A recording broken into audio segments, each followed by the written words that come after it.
comment l'homme est-il fait pour que l'on puisse tenir sur lui un discours aussi précis que celui du pharmacien ce matin, en allant jusqu'au fin fond des molécules? C'est un discours certainement exact, tout en étant un discours provisoire, puisqu'on en saura plus un certain jour. Comment se fait-il que la médecine moderne, conventionnelle, hospitalière, nous est tirée d'affaire de telle sorte qu'il n'y a pas photo par rapport à la médecine de l'Antiquité, quel que soit le pays considéré? Nous devons à cette médecine, pour la plupart d'entre nous, au moins la chronicisation de nos maux et peut-être la vie, médecine et chirurgie comprises. Qu'est-ce que l'homme pour que cette médecine puisse fonctionner? Mais qu'est-ce que l'homme pour que un autre type de médecine, qui va compléter les lacunes de la première, puisse aussi fonctionner? Et cet autre type de médecine, alors on a dit ce matin qu'il y avait 3 types de médecine. Il y avait la médecine allopathique, la médecine homéopathique, la médecine nutritionnelle. Je dirais, il y a la médecine hétéropathique. L'autre qui est excommunié, stigmatisé par la première, comme irrationnel en vrac. Et effectivement, pour une bonne part, il y a dans cette autre médecine de l'irrationnel en vrac et du charlatanisme en série, à but lucratif, évidemment. On n'est pas charlatan pour rien. L'homme est donc très compliqué puisqu'il a tellement de facettes qu'il permet des approches différentes. Et comme quelqu'un l'a suggéré, mais j'y avais pensé avant parce que j'ai lu Hegel avant lui, il y a à la limite moyen de partir par le doigt de pied, par l'acupuncture ou par le bout de l'oreille ou par la respiration du cervelet, que sais-je encore, et d'obtenir le même résultat. Qu'est-ce que l'homme pourrait ainsi pris par tous les côtés à la fois, et que ça marche? Et c'est ce qu'on appelle en épistémologie la sous-détermination de la théorie par les faits. Exemple, l'économie.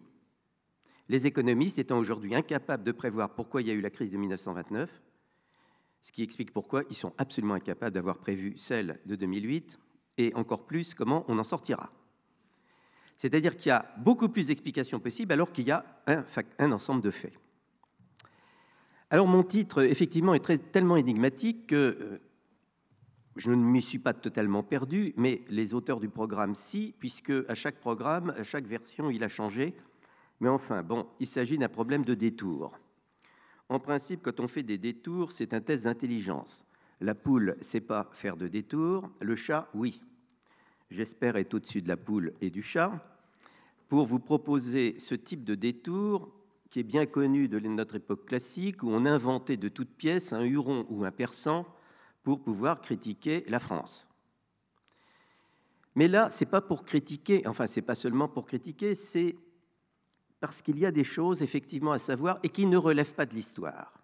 On a entendu les hommages divers et variés ce matin rendus à divers types de médecine dans diverses nations. Effectivement, ça a constitué des bases.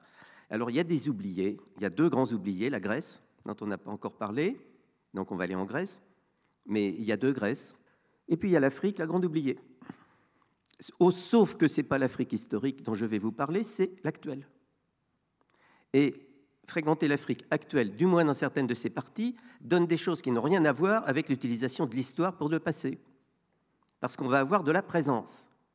Et de la présence d'un certain nombre d'éléments qui vont faire valoir, à contrario, à quel point nous avons perdu un certain nombre de choses. Autrement dit, l'Afrique comme piqûre de rappel, l'Afrique comme choc destiné à nous sortir de notre sommeil dogmatique en médecine. Et pour pousser la provocation encore plus loin, parce que j'aime ça, et j'espère que vous accepterez au moins la provocation au titre de qui pousse à la question, même si vous ne me suivez pas jusqu'au bout, je prendrai ce qui, en Afrique, est le plus apparemment contraire à notre rationalité médicale en vigueur. Non pas la pénurie médicale qu'on constate dans beaucoup de pays d'Afrique et qui motive les ONG, et c'est très bien. S'ils pouvaient avoir une meilleure médecine, ce serait parfait. Des meilleurs hôpitaux, ce serait parfait, à condition de ne pas refaire les éléphants blancs que vous savez. Il y a la médecine empirique, il y a la phytothérapie qui intéresse nos laboratoires, il y a quantité de choses encore à trouver. Non, ce qui m'intéresse le plus, pour des raisons très précises, c'est ce qu'il y a de plus irrationnel en apparence, la médecine mystique ou métaphysique. Et quand je dis irrationnel, c'est pour mettre en cause justement, comme je le suggérais rapidement ce matin, ce qui, à mon avis, est aujourd'hui le grand problème et qu'il faut que nous nous entretuons parce qu'à Montpellier, on vient de s'entretuer, au fond, hein, au moins symboliquement. Qu'en est-il de la rationalité médicale? Est-ce qu'elle est réduite aux acquêts de la rationalité telle que Claude Bernard l'a définie dans les années 1830 et suivantes? Quand il nous dit « la médecine était l'art de guérir », elle doit devenir le rationalisme de guérir. C'est ça le virage. Parce que entre la médecine d'Hippocrate et la médecine de Molière, en réalité, du point de vue de la technique médicale, il n'y a pas beaucoup de différence. Il ne faut pas se leurrer. La médecine est devenue performante et efficace avec la médecine expérimentale. Et plus tard, avec la révolution médicale datant en gros de la Deuxième Guerre mondiale. Ça a été rappelé d'ailleurs, on a quelques décennies derrière. Or, dès 1935, dans une célèbre conférence faite à Vienne, dans une période pourtant dramatique, puisque Hitler arrive au pouvoir en 1933, Husserl, qui aura après quelques ennuis, qui est philosophe, nous dit le vrai problème de l'Europe aujourd'hui, c'est pas Hitler, hein, c'est ça qui est étonnant, c'est l'aliénation de la rationalité dans l'objectivisme et le naturalisme. Je prétends que nous n'en sommes pas sortis et que justement la cure africaine, le détour africain, est un moyen de nous réveiller de ce double sommeil, de ce double enlisement, non pas dans l'irrationalité de notre rationalité, dans son aliénation. Elle est devenue autre qu'elle-même. Et comment est-elle devenue autre qu'elle-même? Et c'est ça que nous avons beaucoup de mal à penser.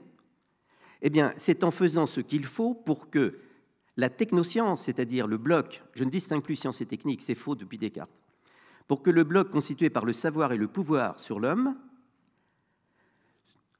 pour qu'il existe, pour qu'il se perfectionne, pour qu'il soit opérant, il faut faire comme si l'homme était une machine. Il faut faire comme si la nature n'était plus la physis des Grecs, c'est-à-dire nature croissante et vivante, mais comme si elle était un ensemble de forces déterministes dont on peut donner les lois qui sont déterministes et calculer tous les effets, ce qui aujourd'hui débouche dans la statistique, puisque les lois sont plutôt statistiques qu'autre chose. Il faut donc avoir fait un travail d'abstraction. Et là, évidemment, on commence à choquer les gens parce qu'ils croient que cette science technoscientifique qui est à l'œuvre en médecine moderne est ce qu'il y a de plus concret. Non, c'est ce qu'il y a de plus abstrait. Aucun homme moyen n'existe. Il n'existe qu'un homme moyen dans les statistiques. Et comme dit notre ami Christian Mello, le Belge, et ce n'est pas une histoire belge, en statistique, quelqu'un peut dire « j'ai la tête dans le four et les pieds dans la glace, mais en moyenne, tout va bien ». Jamais l'homme moyen ne correspond au sujet concret, individuel que soigne le médecin. Et ça, c'est Aristote qui nous le dit déjà, donnant la plus magnifique des définitions de la médecine, avant même Victor von Weizsäcker, qui est le grand penseur allemand de la médecine. Ce qu'il faut soigner, c'est Callias ou Socrate, et pas un homme moyen. Néanmoins, la science exacte en épidémiologie, en cellules, en tout ce qu'on a entendu depuis tout à l'heure ou depuis hier, ça correspond.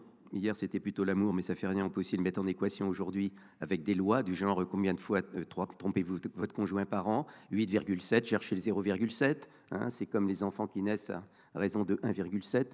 Où est le 0,7 enfant dans sa poussette? C'est une 0,7 poussette. Enfin, vous voyez le problème des statistiques.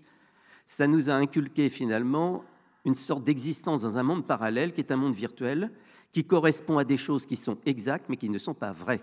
Il faut arrêter de confondre exactitude et vérité. Donc nous payons le prix, et comme l'a écrit Didier Sicard dans un livre, au fond, nous sommes toujours dans le contrat de Faust avec Méphisto. Nous avons vendu notre âme au diable technicien, médico-technicien, tout ce que vous voudrez, biomédical, et nous ne l'avons toujours pas récupéré. Et cette âme nous manque, et c'est pourquoi, paradoxalement, au temps où la médecine était impuissante et inefficace, les gens croyaient beaucoup en la médecine, 19e siècle, alors que depuis qu'elle est devenue efficiente et compétente, les gens se méfient. Deux explications rapides. La première, c'est que plus on nous promet de succès pour demain, c'est-à-dire l'immortalité, plus les échecs sont insupportables, et donc c'est le discours du ressentiment. Deuxième élément, qu'on trouve déjà dans le fameux livre d'Ivan Illich, Némésis médicale, la médecine est parvenue à un point où elle a atteint non pas son principe de Peter, c'est-à-dire le stade où elle devient incompétente, mais son principe de contre-productivité. C'est-à-dire qu'il y a un moment où de bénéfique, elle est devenue maléfique, Et au lieu de soigner, elle tue. Dernière évaluation, 100 000 morts par an dans le monde de maladies iatrogènes. Et comme me dit un de mes étudiants en thèse, qui est médecin lui-même, il faut savoir résister à la médecine. Mais d'un autre côté, ça ne justifie pas tout. Et ça ne justifie pas que l'on entre dans n'importe quel secte, mouvement ou autre, alors qu'effectivement, il se fait des choses partout. Alors, qu'est-ce que l'Afrique va nous révéler, puisque c'est quand même pas en Afrique qu'on va aller se faire soigner, vu que les Africains, quand ils sont malades, viennent se faire soigner en France. Hein, c'est l'élémentaire. Élémentaire, mon cher Watson. Eh bien, il se passe quelque chose qui est que, oui, la piqûre de rappel peut jouer si on a un certain choc qui va avoir, comme dans les boules de billard, un effet de renvoi. Je ne dis pas que ce choc peut arriver partout. Bon, j'ai vu pas mal d'endroits en Afrique avec nos voyages d'étudiants pour cause de médecine. Le vrai choc, je peux vous dire où ça se trouve, c'est d'après les experts un point culminant des chocs possibles. Il y en a d'autres, il y a un choc indien, il y a un choc chinois. Bon. Ça se trouve dans la population Fang du Nord Gabon ou de Libreville. Là où, nous dit René Bureau, qui est un expert en ethnologie, il y a comme une sorte d'Israël moderne, d'Israël antique où tout grouille, des prophètes partout, des religions partout, des tas de choses. Et moi, je dirais, c'est plutôt comme la Grèce. Comme la Grèce entre le IVe siècle avant Jésus-Christ et le IVe siècle après. Pourquoi ? Parce qu'aujourd'hui, dans l'actualité, quand vous avez la chance de débarquer dans ce qui s'appelle un gnosé, une cérémonie nocturne, qui nous fait comprendre d'ailleurs pourquoi nos petits jeunes, eux, sont tellement décérébrés qu'ils trouvent l'équivalent dans la teuf, où l'ecstasy remplace l'iboga, et où on voit que la musicothérapie a des effets, sauf qu'ils sont parfaitement négatifs dans bien des cas. Bon, donc au moins il y a de l'empirique ici. Quand vous arrivez dans ce genre de choses, et que, par chance, vous arrivez avec votre nourriture grecque, et que, par une autre chance, vous avez étudié à fond une pièce d'Euripide qui s'appelle Les Bacchantes et qui remonte aux environs de l'an 400 avant Jésus-Christ. Comment se fait-il que vous vous retrouviez dans les Bacchantes, dans un faubourg de Libreville, une nuit, où vous avez tout pareil? Mais tout pareil. Les instruments, le soké que pratiquent les Africains du Gabon, reprend exactement les instruments, toutes les descriptions. Ensuite, vous revenez sur votre livre dès que vous êtes revenu en France. Vous dites, c'est quand même pas possible. Ils ne le savent pas, ils ont fait exactement la même chose. Les cordes de femmes portant des flambeaux, la cithare à 8 cordes, toute la symbolique qui va avec, les processions, bon, la musique, la transe. Bon, vous pourrez lire des détails si on a le temps de faire un papier important, mais ça m'étonnerait. Bon, on est toujours trop court. Mais c'est tout à fait extraordinaire. Et ça nous renvoie alors à quelque chose qui est extrêmement important, qui est que, alors qu'il ne s'agit pas d'une tradition conservée en boîte de conserve, ces gens, au contraire, ont fait une sorte de syncrétisme avec le christianisme, avec ce qu'on appelle le Bhuti Mitsoko, qui est celui des Pygmées. Bon, c'est la grande famille du Bhuti, comme on dit là-bas. Et ça a évolué en deux grandes phases, qu'on peut dater à peu près des années 1920 et suivantes, et puis une deuxième grande phase de prophètes nouveaux, les années 1945 et suivantes. Donc c'est une tradition qui a survécu jusqu'à nos jours et qui s'est enrichie de nos jours. Or, il se trouve que pour obtenir certains résultats, qui ressemblent tout à fait au fond à ce qu'on pourrait appeler la psychanalyse, par certains aspects, une psychanalyse avec une dimension d'opéra, une dimension de prestation opératoire qui fait, comme dit Toby Nathan, qu'il y a des opérateurs conceptuels, des opérateurs thérapeutiques, eh bien, on se retrouve dans une situation où on se dit, bon, ces gens nous rappellent que nous sommes, nous, d'anciens Africains, à savoir des Grecs, ou que les Africains actuels qui font cela sont les Grecs d'aujourd'hui.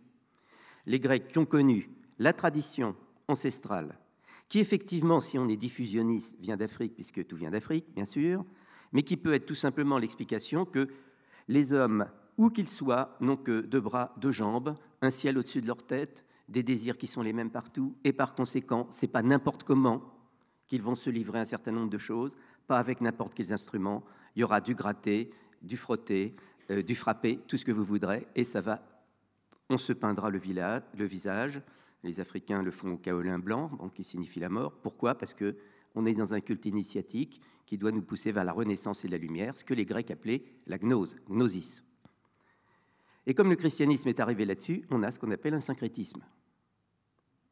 Et ce syncrétisme, dans la version du Bouti que je connais, qui s'appelle le Mbiri, qui est spécialement féminin et curatif et médical, nous donne des résultats. Alors là, on s'arrête, on se dit, si on est revenu à la Grèce antique, regardons d'un peu plus près les textes. Ça vient d'être dit tout à l'heure. Rouvrons notre Platon, notre Socrate, etc., qui n'a rien écrit d'ailleurs, mais il est tout chez Platon. Et que faisait Socrate? Exactement la même chose. C'était une sorte de yogi avant la lettre. Que faisait Platon? C'est lui qui a décrit les 4 sortes de mania, dont il faut la bonne traduction aujourd'hui. C'est plutôt la transe et la divination que la manie. Et que faisaient les Grecs jusqu'à une période récente, puisque nous savons, d'après le christianisme, que les Grecs ont été confrontés à ces diverses formes de syncrétisme dans lesquelles se faisaient concurrence quantité d'écoles thérapeutiques, et Philon d'Alexandrie signale une école notable qui s'appelait les thérapeutes. Et là, nous nous disons, mais c'est en germe toutes les pratiques alternatives que nous connaissons aujourd'hui.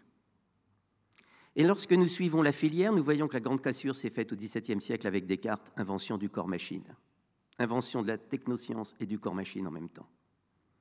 Donc cette piqûre de rappel va nous poser un questionnement. Et de la Grèce antique, nous allons passer pour finir à un auteur qui a été peu connu pour cela, et pourtant, les Africains philosophes d'aujourd'hui ont repéré que c'était sans doute l'auteur le plus intéressant pour eux. Les uns pour dire que Hegel a dit du mal de l'Afrique, alors que Hegel n'est pour rien, il a recopié les bêtises qu'on racontait au XVIIIe. Et pourtant, bizarrement, beaucoup de philosophes africains se sont intéressés à Hegel. Et un qui vient de mourir aujourd'hui, il y a 2 mois, que je vous conseille, qui s'appelle Meinrad Ebga, qui est camerounais. C'est dit, nous, philosophes en Afrique, nous devons essayer de faire le point sur ces questions. Pourquoi? Parce que chez nous, ce que les Occidentaux considèrent comme définitivement périmés, inutiles, superstitieux, irrationnels, chez nous, ça existe. Et il faut que ça s'explique. Or, la rationalité occidentale restreinte, comme je l'appelle maintenant, comme allusion à Einstein, ne peut pas l'expliquer. Et pourquoi ne peut-elle pas l'expliquer? Parce que la philosophie occidentale est depuis toujours dominée par le dualisme. Âme-corps, matière-forme, esprit-matière. Et ça ne marchera jamais. Au dualisme, il faut opposer autre chose. Lui, il propose trialisme. Comme en islam d'ailleurs, âme, corps, esprit, mais lui, il dit ombre, ce qui est beaucoup plus conforme aux traditions africaines. Et à partir de là, je me suis lancé dans une enquête, dont vous lirez les résultats si on publie quelque chose. Est-ce que quelqu'un d'autre chez nous, un philosophe pourtant très connu, n'aurait pas pensé quelque chose comme ça, qui serait très intéressant? Et il y en a un, c'est Hegel. Hegel, qui est justement peut-être l'auteur le plus pratiqué des philosophes africains contemporains. Je le sais, je les connais, et il enthousiasme les étudiants africains d'aujourd'hui. Un enthousiasme qui montre l'énergie spirituelle qu'il y a encore en Afrique, même quand c'est converti en philosophie, et je peux vous dire que c'est beaucoup plus intense que nos étudiants à nous. Pas les miens, parce que j'ai des exceptions comme elle, mais pour une part assez générale, oui. Autrement dit, la force de l'énergie spirituelle à travers la philosophie, c'est quelque chose qu'il faut voir. C'est étonnant. Mais cette force pourrait s'expliquer de manière hegelienne, en combinant avec Bergson, comme l'a fait justement ce Meinrad Ebga. Et là, ça donne des résultats dont je vous donne très rapidement l'essentiel. Parce qu'autrement, on risque de tout mélanger. Et je crains que dans les cérémonies comme celle à laquelle nous assistons, il y ait par moments ce qu'on appelle du concordisme. Tout le monde, il est beau, tout le monde, il est gentil. Bon, ça, c'est pas vrai. Ils sont ni beaux ni gentils. Ensuite, après tout, les gens peuvent croire n'importe quoi. Ça finit toujours par retomber sur ses pieds. Bon, par exemple, je dis tout de suite, moi, je ne suis pas pour l'idée qu'il y a 3 religions du livre. Non, il n'y en a qu'une, c'est l'islam. Les autres, non. Bon, un désaccord, là, comme ça, qui permettra de discuter tout à l'heure à la pause. Donc, tout n'est pas pareil. Or, qu'est-ce qui fait qu'on a tendance à croire que tout est pareil? C'est à cause d'un certain continuisme dont Teilhard de Chardin et même Bergson se sont fait, au fond, les disciples. C'est-à-dire, au fond, on peut un petit peu tout trouver tout partout. Et là, Hegel nous apporte 2 éléments qui vont donc, j'espère, vous exciter la curiosité en attendant de me lire. Premier élément, non, il n'y a pas de continuité entre Dieu et la nature.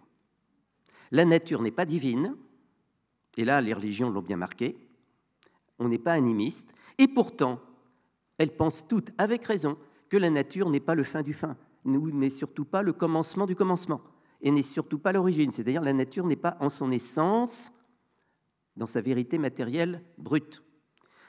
La vérité de la nature, diraient beaucoup de mystiques, c'est plutôt la vie divine. Sauf que la nature n'est pas Dieu. Comment résoudre le problème? Eh bien, Hegel a trouvé. Il appelle le créateur idée absolue, avec un I majuscule, et il dit la nature, c'est l'aliénation de l'idée. L'idée hors d'elle-même, l'idée à l'envers. C'est ce qui nous donne l'impression qu'on trouve Dieu dans la nature, alors qu'on se dit, pourtant, nom d'un chien, t'es idiot, et ça n'est pas Dieu du tout. C'est nous qui les remettons.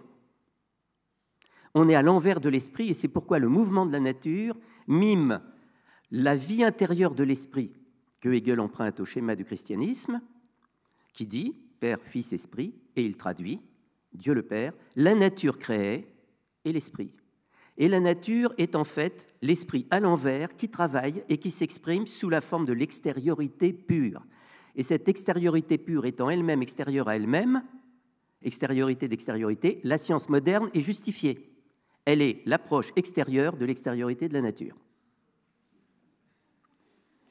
Mais l'intériorité de la nature, c'est autre chose, et la science de l'extériorité ne peut pas y accéder. Et là, on retrouve un deuxième élément. Et c'est pourquoi les gens qui se demandaient depuis avant-hier, parce que moi je suis là depuis avant-hier, les colloques se suivent et ne se ressemblent pas, n'est-ce pas? Qui se demandent, mais alors finalement, est-ce qu'on a une âme docteur? Hegel vous dit, non, vous en avez deux. Théorie des deux âmes. La nature étant spirituelle à l'envers de Dieu, il appelle ça l'esprit-nature, Naturgeist, âme naturelle. Et elle est au travail chez nous. Elle est au travail dans les plantes, dans les fourmis, etc. Et c'est ce qui permet à l'Indien, par exemple, de dire dans la fourmi il y a de la vie, etc. Et deuxièmement, l'homme, c'est le contraire de la nature. Comme Sartre, il dit non à la nature. Pouvoir de néantiser la nature. L'esprit, c'est l'autre de la nature. Âme spirituelle, deuxième âme. Et les pathologies, alors, deviennent-elles non plus tellement du conflit âme-corps, mais du conflit entre âme naturelle et âme spirituelle. Désharmonie. Et la plupart des maladies psychiques, alors il y a des pannes dans le corps, ça c'est une chose, la médecine mécanicienne peut y pourvoir, mais l'autre médecine fait que nous sommes toujours en décalage entre notre âme naturelle et notre âme spirituelle. Et c'est là que, me semble-t-il, quantité d'approches autres, ce que j'appelle les hétéro-médecines, peuvent avoir une justification, parce que, dit Hegel, l'âme naturelle s'infile dans les moindres éléments, le moindre doigt de pied, la moindre cellule, c'est en toutes lettres dans des textes des années 1827-30. Et ça a été regardé avec mépris, alors qu'aujourd'hui, au fond, c'est sans doute le fondement philosophique des thérapeutiques alternatives. Et à mon avis, c'est le fondement thérapeutique, le fondement philosophique de ce que j'ai entendu depuis ce matin. Alors voilà la situation. Ça exige un gros effort intellectuel et philosophique, mais je crois que si on ne passe pas par là, on ne sera jamais entendu. C'est-à-dire que vous aurez toujours cette guéguerre, les uns diront « il y a la médecine rationnelle, l'autre c'est nul », les autres diront « la médecine rationnelle, je n'en veux plus, elle n'est pas rationnelle, elle est un poison ». En réalité, c'est de la rationalité restreinte à la rationalité élargie qu'il faut passer, et pour ça, il faut se lever un petit peu de bonne heure pour essayer de penser ce que peut être l'homme pour rendre explicable l'existence de tout cela qui semble à première vue contradictoire et qui ne l'est pas si on arrive à y comprendre quelque chose. Voilà, j'attends vos objections. Merci pour votre attention. Merci.